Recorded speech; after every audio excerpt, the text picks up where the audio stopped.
মুসলিম জবাই করে, মুসলিম ধর্ষণ করে, কুরআন অবমাননা করে, ইমাম গুম করে, একটা দুইটা মুসলিম ধৈরা ধৈরা জবাই কর স্লোগান দেওয়া, জয় শ্রীরাম স্লোগান দেওয়া ইসকন স্বাধীন বাংলাদেশে বিচরণের অধিকার হারিয়েছে।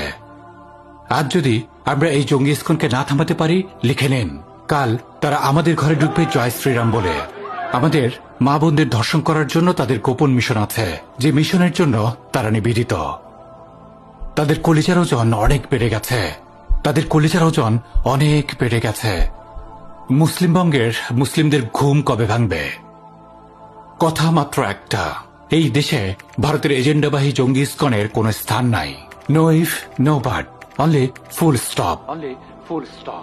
যদি আমরা আমাদের সন্তানদের, আমাদের মা বোনদের, আমাদের আলেম ওলামাদের জঙ্গি ধর্ষকদের হাত থেকে নিরাপদ রাখতে না পারি, আমাদের মা বাবা আমাদের হারিয়ে ফেলুক। আজ আমরা হেরে গেলে কাল তারা জিতে যাবে।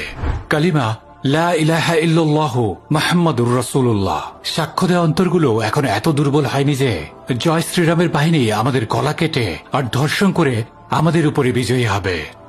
আওয়াজ তুলুন, রাজপথে নামুন, ছড়িয়ে দিন।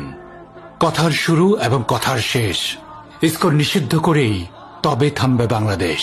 ইসকন নিষিদ্ধ করেই তবে থামবে বাংলাদেশ।